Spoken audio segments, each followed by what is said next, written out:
It's day 145 of the Stop the Diabetic Insanity journey. Today I got the shocking news that the actress Selma Blair, who was in Cruel Intentions and a variety of other movies and Hollywood productions, has unfortunately contracted multiple sclerosis.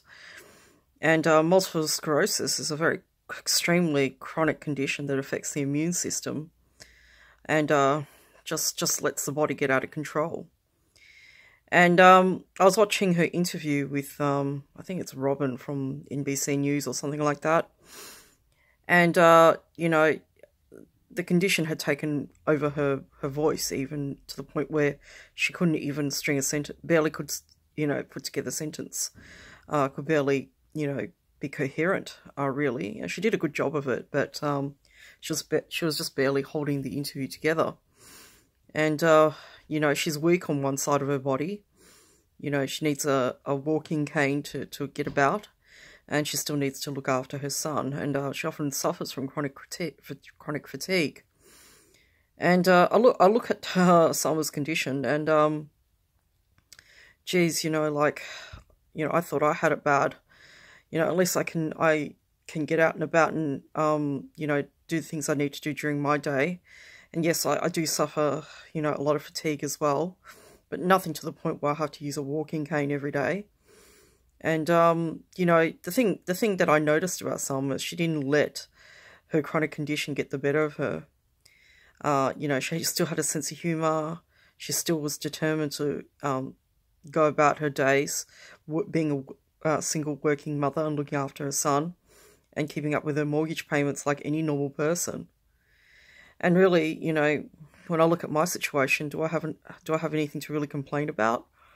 Yes, I have a chronic condition too. That's kind of slowly taking over my body. And one day, I could be in that position too of being quite debilitated. But for now, I'm not in any way, shape or form as worse as poor Selma, who, seems to have been overwhelmed by this thing that's just taken over her body and just kind of made her life kind of hell, but, luckily for her, she's got the support of friends around her, including the beautiful Sarah Michelle Gellar and her son and probably her ex-husband and probably a partner and probably her agent, and probably a litany of other fans. And I guess if Selma, if you ever had the opportunity to see this video, I just want to let you know that I feel for you, and I know what it's like to get up every day and just wonder, when's the human nightmare ever going to end? When is life ever going to be not about your body and about looking after yourself? But I guess also I want to say that there's something divine in having a chronic condition as well, because it brings you other gifts, it brings you other lessons, and you have a greater awareness and you develop a greater sense of empathy too.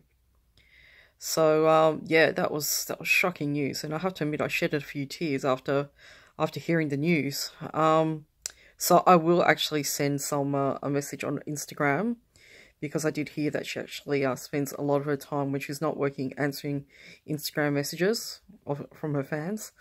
So I will send her a private message and just let her know my thoughts and feelings about having a chronic condition. Mine's not as rapidly debilitating as hers is, though. Also went to see my GP today and got my script for Duromine. So I'm well on my way to my weight loss journey, and I did confirm with my doctor that, yes, it is expensive, and yes, it does act like speed. So I really have to be aware of this situation, because where you have your ups, you're going to have your downs. And I know with these kind of drugs that, it's going to deepen the insanity of the diabetic journey if I let it get out of control. So this is something I have to carefully monitor over the course of, say, starting from next week when I purchase the Duromine.